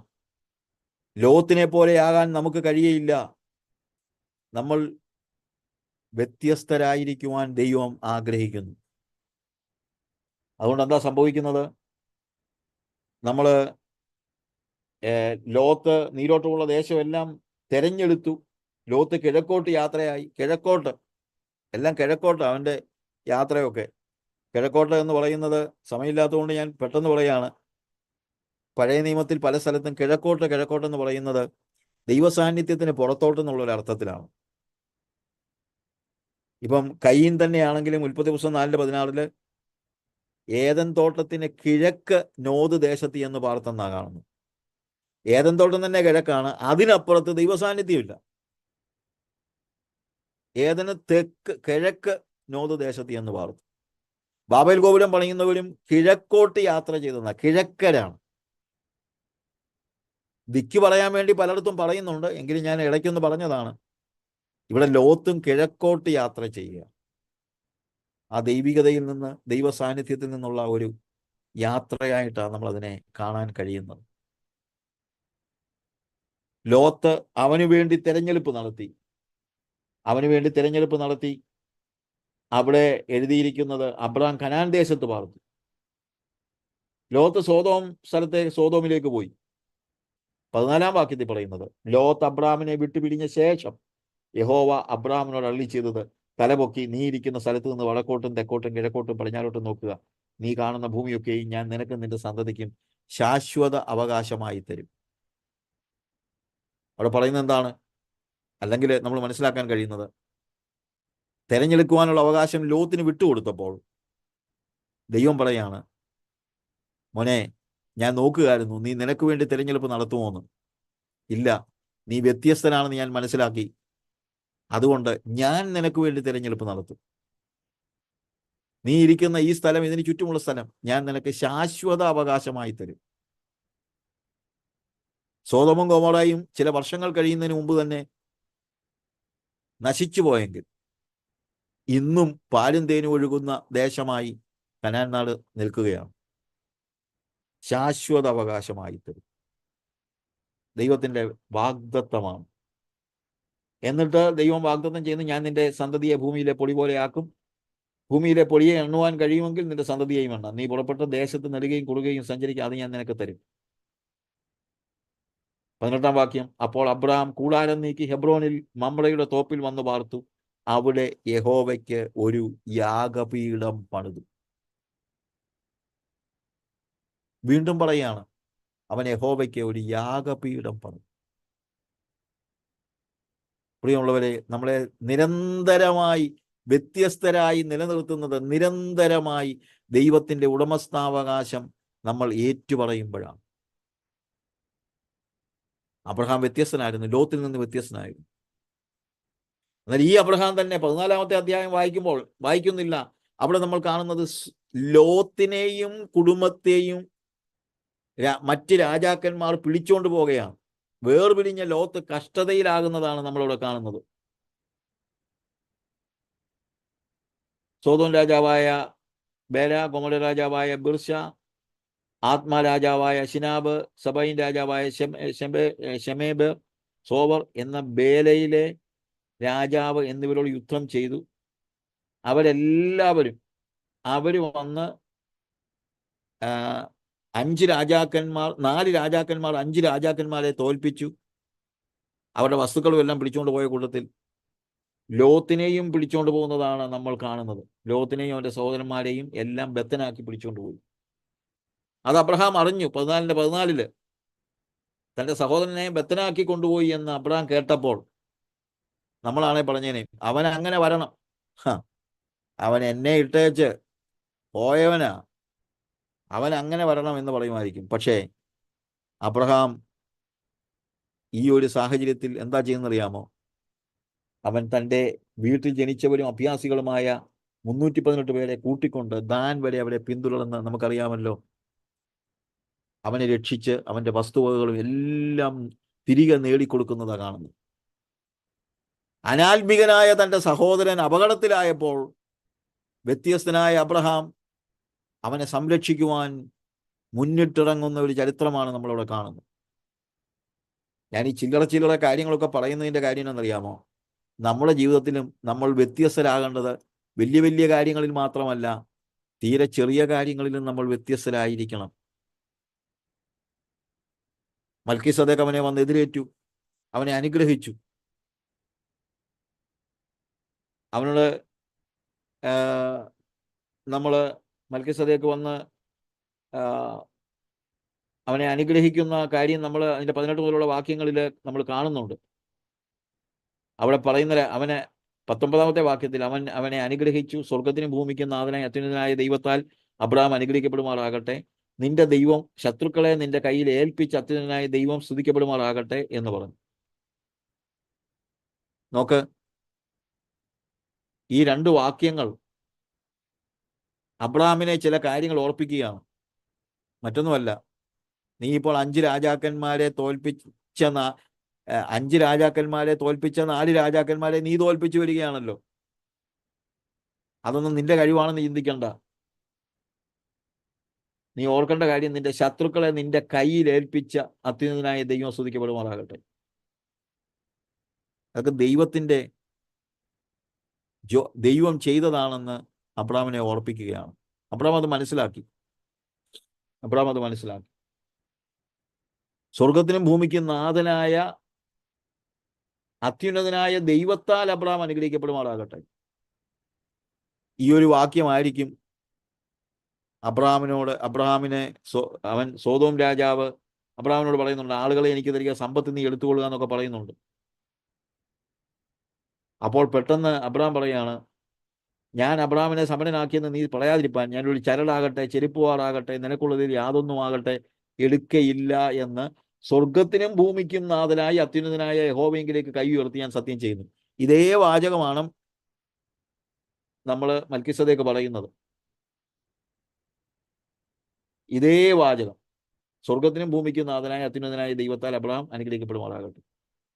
ആ വാചകം തന്നെ ഉപയോഗിച്ചുകൊണ്ട് അബ്രഹാം പറയുകയാണ്, എനിക്ക് നിന്റെ ഒന്നും വേണ്ട, കാരണം എൻ്റെ അനുഗ്രഹം എന്ന് പറയുന്നത് സ്വർഗത്തിനും ഭൂമിക്കും നാഥനായ യഹോവയെങ്കിൽ നിന്നാണ്, അത്യുന്നതനായ യഹോവയെങ്കിൽ നിന്ന്.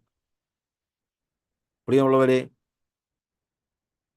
ഭൂമിയിൽ ചിലപ്പോൾ സമ്പത്ത് കൊണ്ട് മൂടാൻ വേണ്ടിയൊക്കെ ആൾക്കാർ നമ്മുടെ അടുത്ത് വരുമായിരിക്കും. അതിൻ്റെയൊക്കെ പിന്നാലെ പോയാൽ പൂർണ്ണമായ ദൈവാശ്രയം നടക്കത്തില്ല. അങ്ങനെ പൂർണ്ണമായ ഒരു ദൈവാശ്രയത്തിലേക്ക് സോദോം രാജാവിൻ്റെ സമ്പത്ത് വേണ്ട എന്ന് പറഞ്ഞ് അബ്രഹാം അത് നിഷേധിക്കുന്നു. നിഷേധിച്ചതുകൊണ്ട് എന്താ സംഭവിക്കുന്നത്? അതിനോട് ചേർന്ന് സംഭവിക്കുകയാണ്. 15-ാം അധ്യായത്തിൻ്റെ 1 മുതലുള്ള വാക്യങ്ങൾ വായിക്കുമ്പോൾ അതിൻ്റെ ശേഷം അബ്രഹാമിന് ദർശനത്തിൽ യഹോവയുടെ അരുളപ്പാടുണ്ടായിരുന്നാൽ, അബ്രഹാമേ ഭയപ്പെടണ്ട, ഞാൻ നിന്റെ പരിചയം നിന്റെ അതിമഹത്തായ പ്രതിഫലവുമാകും. സോദോം രാജാവിൻ്റെ സമ്പത്ത് വേണ്ടാന്ന് പറഞ്ഞപ്പോൾ കർത്താവ് പറയാണ്, അബ്രഹാമേ ഞാനാണ് നിന്റെ സമ്പത്ത്, ഞാനാണ് നിന്നെ സംരക്ഷിക്കുന്നത്. ഹല്ലേലൂയ. ഒരു പക്ഷേ 5 രാജാക്കന്മാരെ തോൽപ്പിച്ച് ഈ 4 രാജാക്കന്മാരെ തോൽപ്പിച്ചിട്ട് വന്ന അബ്രഹാമിന് ചില പേടി കാണുമായിരിക്കും മാനുഷികമായിട്ട്. അവന്മാരിനി വരുമോ, എന്നെ ഉപദ്രവിക്കാൻ വരുമോ എന്നൊക്കെ ഒരു പേടി ഉണ്ടായിരിക്കാം. പക്ഷേ ദൈവം പറയുന്നു, ഞാൻ നിന്റെ പരിചയം, അതായത് നിന്റെ സംരക്ഷണം എൻ്റെ വകയാണ്, ഞാനാണ് നിന്റെ സംരക്ഷണം, ആരും നിന്നെ തൊടത്തില്ല, നിന്റെ പരിച ഞാനാണ് എന്ന് തന്നെയല്ല, നിന്റെ അതിമഹത്തായ പ്രതിഫലം ഞാനാണ്, എക്സീഡിങ് ഗ്രേറ്റ് റിവാർഡ്. നമ്മുടെ സംരക്ഷണത്തിന് വേണ്ടിയും നമ്മുടെ പരിപാലനത്തിന് വേണ്ടിയും നമ്മുടെ സമ്പത്തിന് വേണ്ടിയും ദൈവത്തിൽ ആശ്രയിക്കുവാൻ, ദൈവം എൻ്റെ സമ്പത്താകുവാൻ.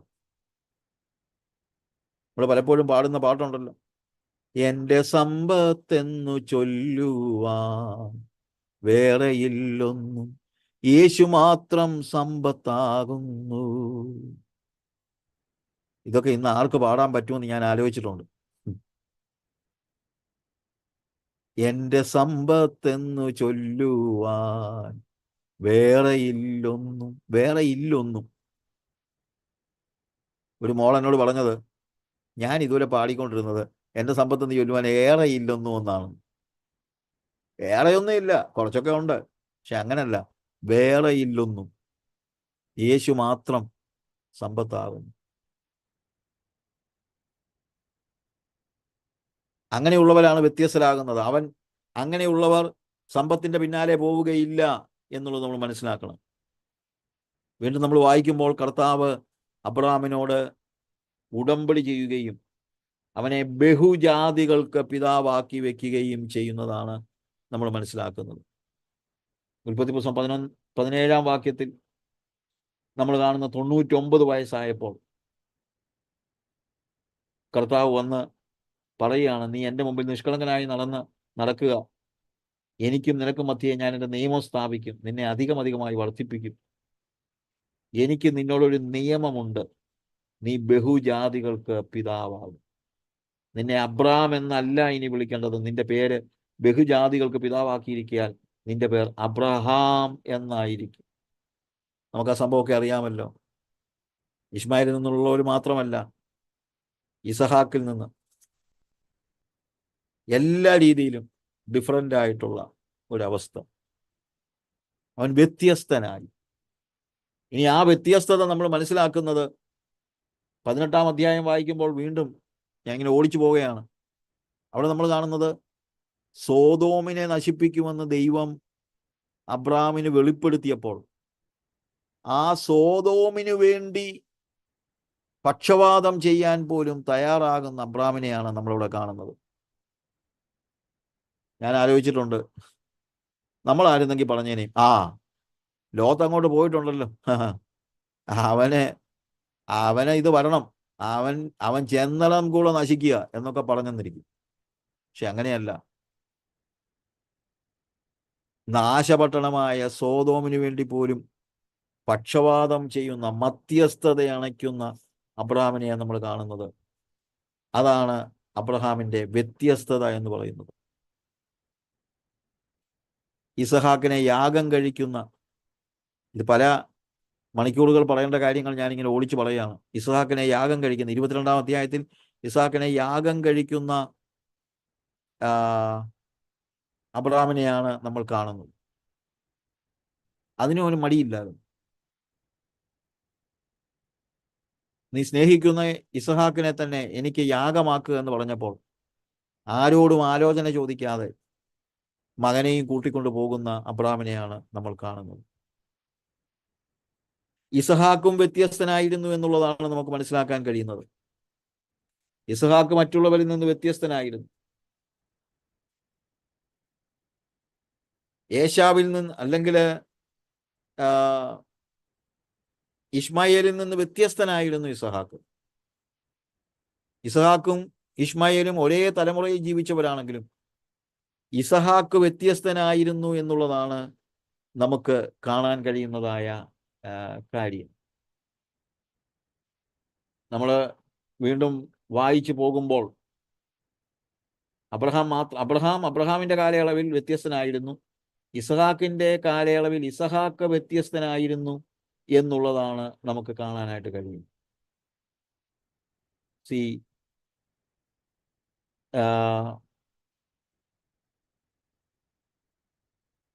അബ്രഹാം വയസ്സി എന്ന് വൃദ്ധനായ സമയത്ത്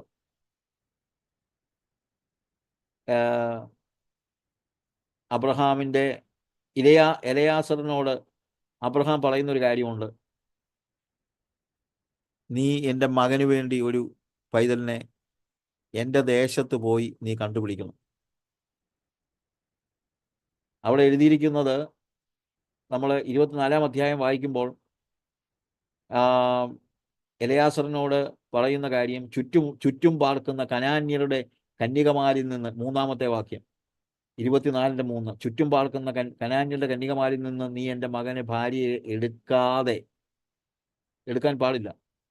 എൻ്റെ ദേശത്തും എൻ്റെ ചാർച്ചക്കാരുടെ അടുക്കലും ചെന്ന് എൻ്റെ മകനായ ഇസ്ഹാക്കിന് ഭാര്യയെ എടുക്കണമെന്ന് സ്വർഗത്തിനും ഭൂമിക്കും ദൈവമായ യഹോവയുടെ നാമത്തിൽ ഞാൻ നിന്നെ കൊണ്ട് സത്യം ചെയ്യിക്കും. സ്ത്രീ വന്നില്ലെങ്കിലോ എന്ന് ചോദിക്കുമ്പോൾ, എൻ്റെ മകനെ അവിടേക്ക് മടക്കി കൊണ്ടുപോകാതിരിക്കാൻ സൂക്ഷിച്ചു കൊള്ളുക. അങ്ങോട്ട് കൊണ്ടുപോവുകയല്ല, കനാൻ നാട് വിട്ടുപോവുകയല്ല. അവിടെയും നമ്മൾ കാണുന്നത് വ്യത്യസ്തത സൂക്ഷിക്കുന്നവനായ അബ്രഹാം എന്ന് തന്നെയല്ല, മകന്റെ കാര്യത്തിൽ പോലും നമ്മൾ കാണുന്നത് ദൈവം അവന് കൊടുക്കുന്ന മകനെ മതി എന്ന് പറയുന്ന, അങ്ങനെ ഒരു മകനെ എടുക്കണം എന്ന് പറയുന്ന ഒരു അവസ്ഥ. പിന്നെ അബ്രഹാം മരിച്ചു, ഇസഹാക്ക് വന്നപ്പോൾ ഇസഹാക്കും അതുപോലെ വ്യത്യസ്തനായിരുന്നു എന്നുള്ളത് നമുക്ക് കാണാൻ കഴിയും. ഇസഹാക്കും യാഗം കഴിക്കുന്നതാണ് പിന്നീട് നമ്മൾ കാണുന്നത്. അതിനുശേഷം യാക്കോബും ഏശാവും വന്നപ്പോൾ യാക്കോബ് ഏശാവിൽ നിന്ന് വ്യത്യസ്തനായിരുന്നു എന്നുള്ളതാണ് നമുക്കറിയാൻ കഴിയുന്നത്. എല്ലായിടത്തും ഈ വ്യത്യസ്തത നമുക്ക് കാണാൻ കഴിയുന്നുണ്ട്. അതിനുശേഷം യാക്കോബിന്റെ മക്കൾ വന്നപ്പോൾ യാക്കോബിന്റെ ഇവരെല്ലാവരും യാഗപീഠം പണിയുന്നുണ്ട്. ഇസ്ഹാക്ക് യാഗപീഠം പണിയുന്നുണ്ട്, യാക്കോബ് യാഗപീഠം പണിയുന്നുണ്ട്, യാഗമർപ്പിക്കുന്നുണ്ട്. യോസഫും സഹോദരങ്ങൾ വന്നപ്പോൾ യോസഫ് അവന്റെ സഹോദരങ്ങളിൽ നിന്ന് വ്യത്യസ്തനായിരുന്നു എന്നുള്ളതാണ് നമ്മൾ മനസ്സിലാക്കാൻ കഴിയുന്നത്. ഈ വ്യത്യസ്തത നിരന്തരമായി നമ്മൾ വേദപുസ്തകത്തിൽ കാണുന്നു എന്നുള്ളതാണ് നമുക്ക് ഏറ്റവും പ്രാധാന്യമർഹിക്കുന്നതായ കാര്യം. യോസഫ് മിസ്രൈമിന്റെ ഭരണാധികാരി ആയിരിക്കുമ്പോഴും തൻ്റെ ജനമായ ഇസ്രായേൽ വ്യത്യസ്തനായിരിക്കണമെന്ന് യോസഫ് ആഗ്രഹിക്കുന്നു.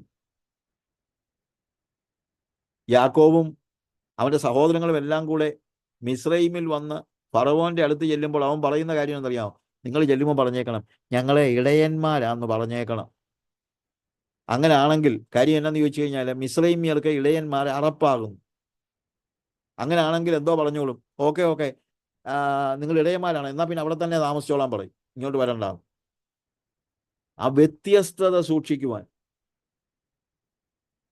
യോസഫ് വ്യത്യസ്തനായിരുന്നു. ഉൽപ്പത്തി പുസ്തകം 46-ാം അധ്യായത്തിന് 31 മുതൽ 34 വരെയുള്ള വാക്യങ്ങൾ നമ്മളത് കാണുന്നുണ്ട്. എന്ന് തന്നെയല്ല, യോസഫ്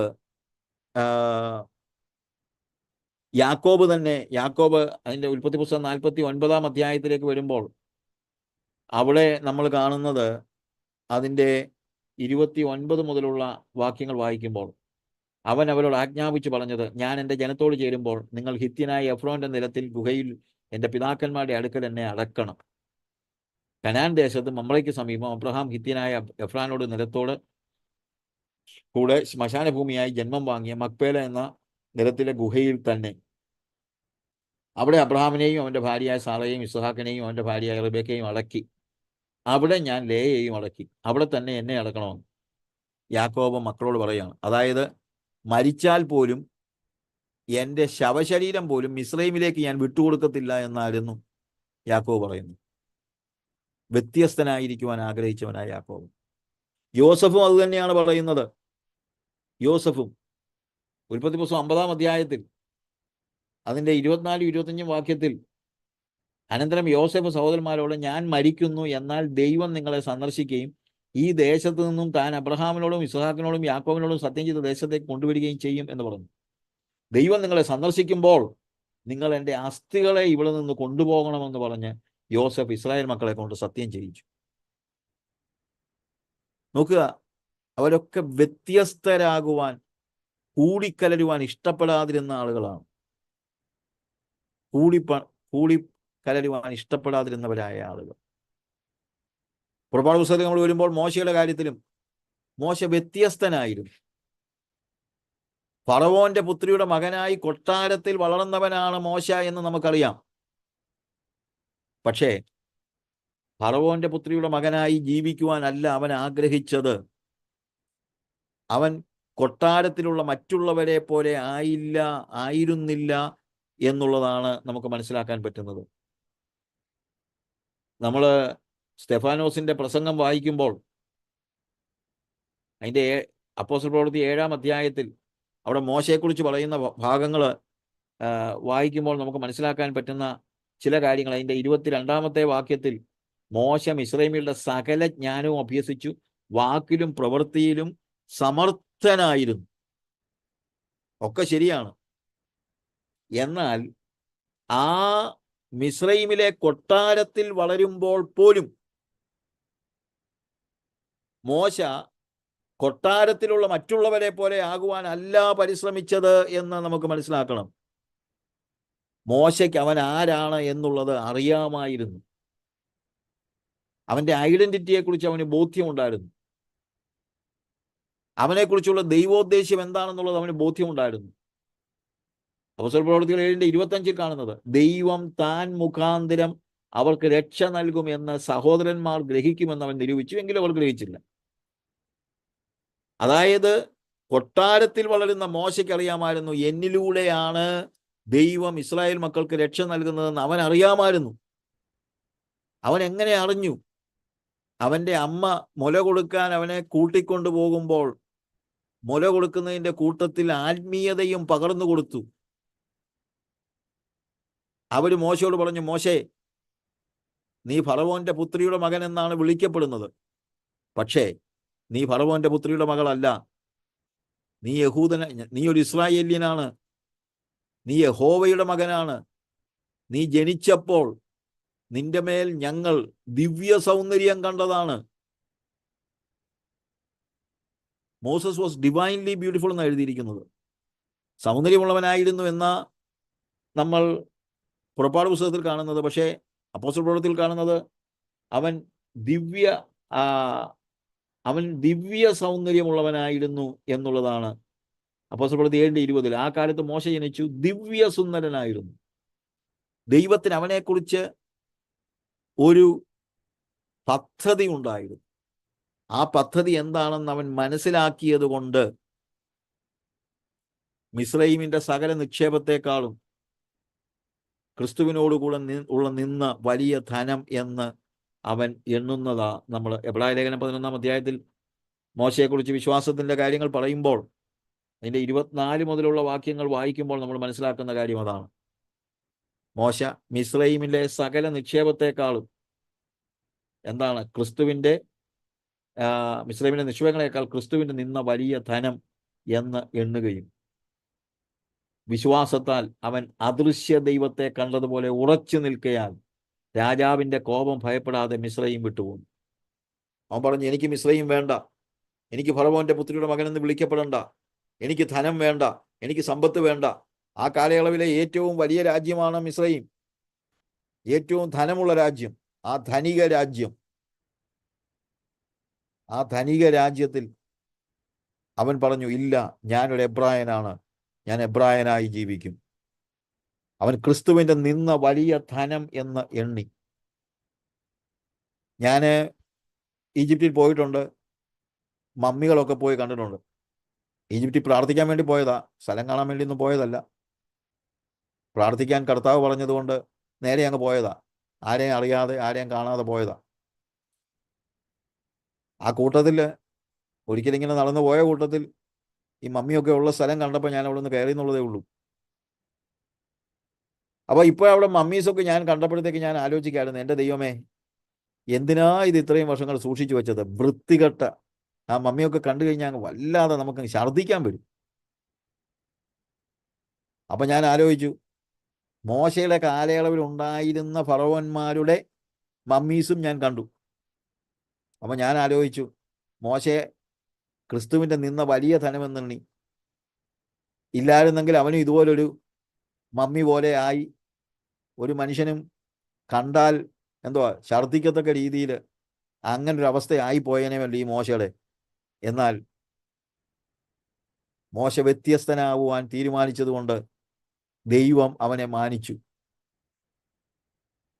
യേശു ക്രിസ്തുവിനെ കൂടെ മറുരൂപമലയിൽ മോശ പ്രത്യക്ഷനാകുമ്പോൾ അവിടെ കാണുന്ന വെളിച്ചം, ആ പ്രകാശം, അത് ഒരു മമ്മിക്കും കിട്ടുന്നതല്ല, ഒരു ശവശരീരത്തിനും കിട്ടുന്നതല്ല. ഹല്ലേലൂയ. അവന്റെ തീരുമാനം, അവൻ വ്യത്യസ്തനാകുവാൻ തീരുമാനമെടുത്തു. അവൻ പറഞ്ഞു, ഞാൻ മിസ്രൈമ്യനല്ല, ഞാൻ എബ്രായനാണ് എന്നുള്ളത് പറഞ്ഞു.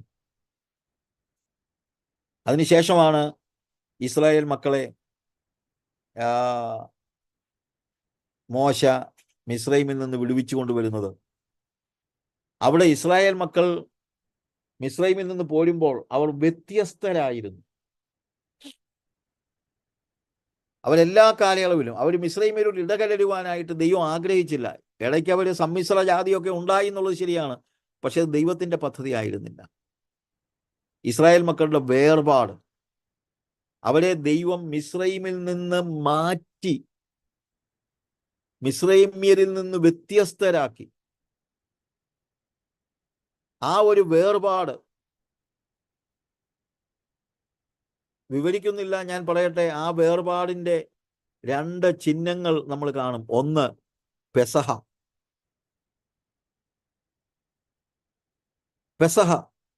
ചോരത്തളി ആചരിച്ചു.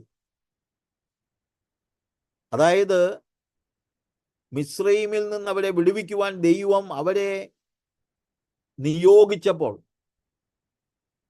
ആ വേർപാടിന്റെ ചിഹ്നമായി അവർ പെസഹ കുഞ്ഞാടിനെ അറുത്തു. അതാണ് നമ്മൾ കാണുന്നത്. അതുകൊണ്ട് എബ്രായലേഖനം 11:28 പറയുന്നത്, വിശ്വാസത്താൽ അവർ കടിഞ്ഞൂലുകളുടെ സംഹാരകൻ അവരെ തൊടാതിരിപ്പാൻ പെസഹയും ചോരത്തളിയും ആചരിച്ചു. പെസഹയും ചോരത്തളിയും ആചരിച്ചു. വേർപാടിന്റെ ചിഹ്നമാണ്. മിസ്രൈമ്യൻ ചോരത്തളി ആചരിക്കുകയില്ല. ആ വേർപാട്, രണ്ടാമത് ഉള്ള വേർപാടിന്റെ ചിഹ്നമാണ്. അവർ ചെങ്കടൽ കടന്ന് സ്നാനമേറ്റ മോശയോട് ചേർന്നു. ചെങ്കടൽ കടന്നു ചോരത്തളി ആചരിച്ചു. ആ ചോരത്തളി ആചരിക്കുമ്പോൾ അവർ പറയുന്നത് എന്തറിയാമോ? ഇനി ഞങ്ങൾ ഫറവോന്റെ ജനതയല്ല, ഞങ്ങൾ യഹോവയുമായി ഉടമ്പടി ചെയ്തിരിക്കുന്നു എന്നുള്ളതാണ്. യഹോവയുമായി ഞങ്ങൾ ഉടമ്പടി ചെയ്തിരിക്കുന്നു. ഇനി ഞങ്ങൾ ഫറവോന്റെ ജനങ്ങളല്ല. പ്രിയമുള്ളവരെ, നമ്മുടെ പെസഹ കുഞ്ഞാട് അറുക്കപ്പെട്ടിരിക്കുന്നത് അത് ക്രിസ്തു തന്നെ. അവിടെ നമ്മൾ പറയാണ്, ഇനി ഞങ്ങൾ പിശാചിന്റെ ജനങ്ങളല്ല, ഞങ്ങൾ ഫറവോന്റെ ആൾക്കാരല്ല, ഞങ്ങൾ ലൗകികരല്ല, ഞങ്ങൾ ലോകക്കാരല്ല. ലോകത്തിൽ നിന്നുള്ള ഒരു വേർപാടാണ് പെസഹ എന്ന് പറയുന്നത്. മിസ്രൈമിൽ നിന്നുള്ള വേർപാടാണ് ഇസ്രായേൽ മക്കൾക്ക് പെസഹയെങ്കിൽ നമ്മുടെ പെസഹ കുഞ്ഞാട് അറുക്കപ്പെട്ടിരിക്കുന്നു. നമ്മൾ ലോകത്തിൽ നിന്ന്, പാപത്തിൽ നിന്ന് വേർപെട്ട് ഒരു പുതിയ ജനതയാവുകയാണ്. ഒരു പുതുജനനം നടക്കുകയാണ്. അതാണ് ശരിക്കും പറഞ്ഞു കഴിഞ്ഞാൽ ആ ചോരത്തളി ആചരിച്ചുള്ള വേർപാട് എന്ന് നമുക്ക് മനസ്സിലാക്കണം. പുറപ്പാട് ദിവസം 12-ാം അധ്യായത്തിൽ നമ്മളിത് കാണുന്നുണ്ട്. ഞാനിത് വായിക്കുന്നില്ല. നമുക്കറിയാം അവർ വ്യത്യസ്തരാണ്. പെസഹ കുഞ്ഞാട് അറുക്കപ്പെടുന്നു. 1 Corinthians 5:7 നമ്മൾ കാണുന്നത് നമ്മുടെ പെസഹ കുഞ്ഞാട് അറുക്കപ്പെട്ടിരിക്കുന്നത് ക്രിസ്തു തന്നെ. ആ കുഞ്ഞാടിനെ അറുത്ത് അതിൻ്റെ രക്തം 12-ാം അധ്യായത്തിന്റെ 7-ാമത്തെ വാക്യത്തിൽ നമ്മളവിടെ വായിക്കുന്നത്, അതിൻ്റെ രക്തം കുറെയെടുത്ത് തങ്ങൾ തിന്നുന്ന വീടുകളുടെ വാതിലിന്റെ കട്ടളക്കാൽ രണ്ടിന്മേലും കുറുമ്പടിമേലും പുരട്ടണം. രക്തത്താൽ മുദ്രയിടപ്പെടുന്നതായ അവസ്ഥ, രക്തം കൊണ്ട് മുദ്രയിടപ്പെട്ട ഭവനങ്ങൾ. അങ്ങനെയുള്ള ഭവനങ്ങൾക്കാണ് സംഹാര ദൂതനിൽ നിന്ന് വിടുതൽ ലഭിക്കുന്നത്. 12 മുതലുള്ള വാക്യങ്ങൾ വായിക്കുമ്പോൾ അവിടെ പറയുന്നുണ്ട്, ഈ രാത്രിയിൽ ഞാൻ മിസ്രയീം ദേശത്തു കൂടി കടന്ന് മിസ്രയീം ദേശത്തുള്ള മനുഷ്യന്റെയും മൃഗത്തിന്റെയും കടിഞ്ഞൂലിനെ ഒക്കെയും സംഹരിക്കും. മിസ്രയീമിലെ സകല ദേവന്മാരിലും ഞാൻ ന്യായവിധി നടത്തും. ഞാൻ യഹോവയാകും. ഉടമ്പടിയുടെ, പുതിയ ഉടമ്പടിയുടെ. എന്നിട്ട് അവിടെ പറയുന്നത് 14-ാം വാക്യത്തിൽ, ഈ ദിവസം നിങ്ങൾക്ക് ഓർമ്മനാളായിരിക്കണം. നിങ്ങൾ ഇത് യഹോവയുടെ ഉത്സവമായി ആചരിക്കണം. തലമുറ തലമുറയായും നിത്യ നിയമമായും നിങ്ങൾ അത് ആചരിക്കണം. നിയമമായി, ഓർഡിനൻസ്, ഉടമ്പടി. യേശുവുമായി നമ്മൾ ഉടമ്പടി ചെയ്താൽ അത് വേർപാടിന്റെ ചിഹ്നമായിട്ടാണ് നമ്മൾ കാണുന്നത്. പെസഹ കഴിക്കേണ്ടത് ആരാണെന്ന് ചോദിക്കുമ്പോൾ അവിടെ പറയുന്ന ഒരു കാര്യമുണ്ട്. പുറപ്പാട് ദിവസം 12-ാം അധ്യായത്തിന്റെ 40-ാമത്തെ വാക്യം മുതൽ വായിക്കുമ്പോൾ, മൊത്തം നമ്മൾ വായിക്കുന്നില്ല,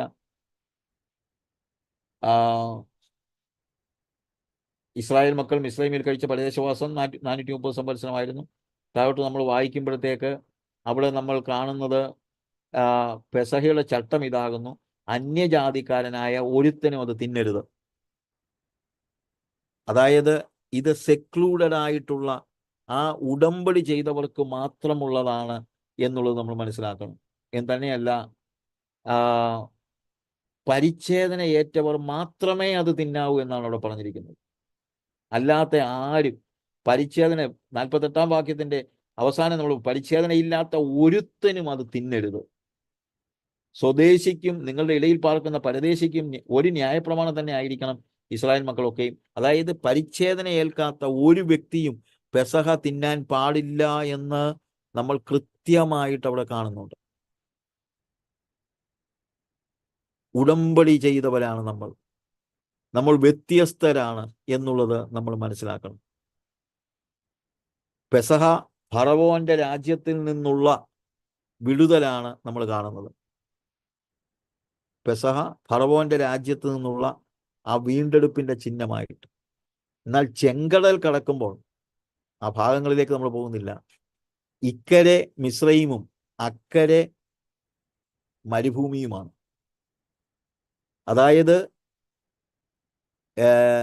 ഈ ചെങ്കടലിന്റെ ഇക്കരെയുള്ള മിസ്രയീമിന്റെ സ്ഥലം നമ്മൾ നോക്കിയാൽ, ചെങ്കടലിന്റെ ഇക്കരെയുള്ള സ്ഥലം നമ്മൾ നോക്കിയാൽ അത് മിസ്രയീമാണ്.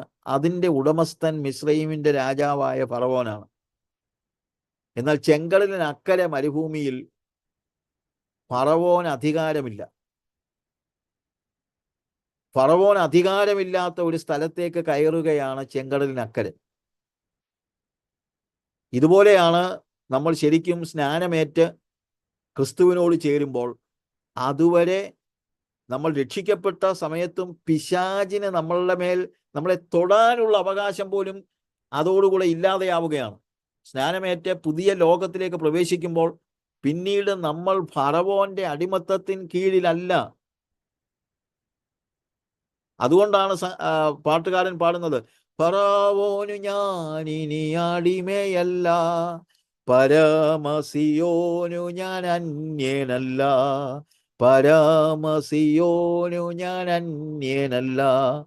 ചെങ്കടലിന് ഇപ്പുറം ഫറവോന്റെ രാജ്യമാണ്. അവിടെയും നമുക്ക് വിടുതൽ ആവശ്യമുണ്ട്. നമ്മൾ പെസഹ ആചരിക്കണം. പക്ഷേ പെസഹ ആചരിച്ച് ഫറവോന്റെ രാജ്യത്തിൽ നിൽക്കാനല്ല, വേർപെട്ട് ഫറവോന്റെ രാജ്യത്തിൽ നിന്നുള്ള ഒരു വേർപാട് അനിവാര്യമാണ് എന്നുള്ളത് നമ്മൾ തിരിച്ചറിയണം.